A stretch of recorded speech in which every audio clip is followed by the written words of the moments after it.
All right, we are going to now start on worksheet 1.3. We're going to be studying midpoint, the distance formula, and doing some review questions. Remember, we are working through the starred questions. Fast forward and rewind as you see fit. Hit pause so you can get things copied. Let's start with question number 1. It says, what does a midpoint do to a segment? Remember, the midpoint is the point directly in the middle, breaks it into 2 parts. And in fact, the midpoint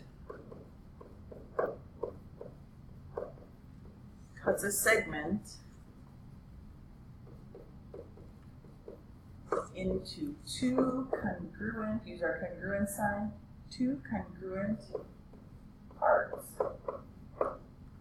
And if you're setting up an equation, that congruent can be substituted as an equal. So notice here that we have the midpoint on question number 2 between A and C. These 2 tick marks show that they are equal. Both sides will be the same. Same on question number 3. We have the midpoint M between the 2 points B and S. Again, we have the 2 tick marks. That shows that the 3x plus 4 is the same as 5x minus 2. When segments are the same, you can put an equal between them and solve. If we move on to question 4 and 5, we'll be now using the graph. Question 4 says, what is the midpoint on a coordinate graph? A coordinate graph is just a graph like we have down here below. Remember that the midpoint is the average between 2 numbers. So if we're doing on a coordinate graph, we start with the x values. We do x plus x divided by 2. And then we move on and we'll do the y values, y plus y divided by 2. So if we're looking at question number 5, they give us 2 points, R and G. We put them on our graph. R is at 3 over 3 up 6. Right here is R. Then we go to G, which goes over 10, to the right 10 and up 2. Here is G, and we need to connect those. We will find the point halfway in between those 2. We can do it using our formula. We can also do it using the graph. Using the graph, remember we make a triangle between the R and the G. We simply count how many squares we have. There are 4 squares there, and halfway between the 4 squares is 2. So we can go over like that. On the x-axis, we count the squares. 1, 2, 3, 4, 5, 6, 7. Halfway between 7 is 3.5, so we count back 3.5 squares. 1, 2, 3.5. 3.5 falls right there. And that is your midpoint. Remember that you're always counting the midpoint from the origin. So from there, we have to count over and up. We would go over 6.5 and up 4, it looks like. We can also do that using our math. If we're going to do the x values, we would be using the 3 and the 10. Our formula says that we take the 3 plus the 10 and we'll divide it by 2. 3 plus 10 is 13 divided by 2 equals 6.5. That's the same 6.5 from our graph. Then we do the y values, and that would be the 6 and the 2. 6 plus 2 divided by 2 would be 8 divided by 2, which would be 4. Our midpoint is 6.5, 4. You can do it either way, using the graph or the formula. Question 9 is another midpoint formula, and it has the graph on there. The question is slightly different because now we will be finding the missing endpoint. We need to find out where endpoint C is. We know these 2 values of S and M. S is over at 2, 7. Oops, sorry, that's S. That's one of our endpoints. The midpoint is at 6, 4. over 6 up 4. And somewhere down here will be the S value. We need to find out where that is. I like the graph for this problem because we can follow the pattern. We notice that to go from S to M, we count down 3 squares and over 4 squares. We can follow that pattern. We can go down 3 more squares and over 4 squares. And right there will be point C. That point, remember, we always count from the origin, is over 10 up 1. If you want to use the formula, know that our x values are 2 and something unknown divided by 2 equals 6 in the middle. Multiply both sides by 2 to get rid of the denominator. 2 plus x is equal to 12 minus 2, and there is x equals 10. We can do the same for the y values using this y value up here of 7. 7 plus an unknown divided by 2 equals the y value of my midpoint. Again, you will multiply both sides by 2. 7 plus y is equal to 8. And when you minus 7 there, you're going to get your 1. On page 2, we're going to start talking about the distance formula. Question number 11 asks us what the distance formula is. Remember that the distance formula is that formula that has the square root. And you are going to take your x values and subtract them. You will take your y values and subtract them, and then you square each and add everything up. X minus x squared plus quantity squared plus y minus y quantity squared. If I look at question 12, they ask us to find the coordinates of A and then D, I guess that's missing here, and then we will find AD. So remember, we're always counting from the origin. Coordinates of A would be over 2, down 1. The coordinates of D would be over and down. You go over 6, down 7. If we're going to use our distance formula, you are going to subtract your two x numbers.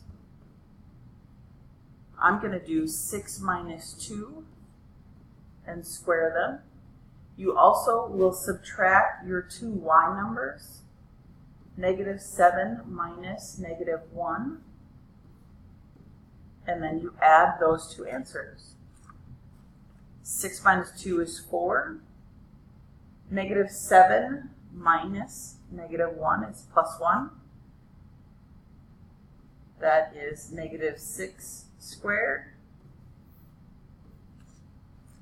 That gets us to 4 squared is 16. -6 squared is 36. And then we add those two guys together, we get 52. If you want to do it on the graph, remember we can make a triangle between our points. And when we subtract those numbers in the formula, it's like counting these spaces. 1, 2, 3, 4. There's the 4. 1, 2, 3, 4, 5, 6. There's the 6. So we can use our graph, and we have 4 squared plus 6 squared. And that will get us to the exact same answer, square root of 52. We can use it, the graph or the formula, to do the problem. If we're looking at question number 14, notice they left off the graph and we're just going to try it using the formula. So we are going to find the distance between those 2 points. We have x's and y's. Remember that you will subtract the x numbers, 7 minus 0, and you will subtract the y numbers, 1 minus 1. Square each of those and put a plus in the middle. Doing the math, 7 minus 0 equals 7 squared. 1 minus 1 equals 0 squared. We end up with the square root of 49. That simplifies on your calculator to plain old 7. Question number 16 is also a distance formula question. It does put a little twist on there, so let's read through it. It says, find the length of xt with the given endpoint x and the midpoint of m. Verify your answer with graph paper if necessary. X equals 5, 3. M equals -5, -10. And we need to find out what t is. Now, if we think about this, we have point x to point t. We have m in the middle. Our goal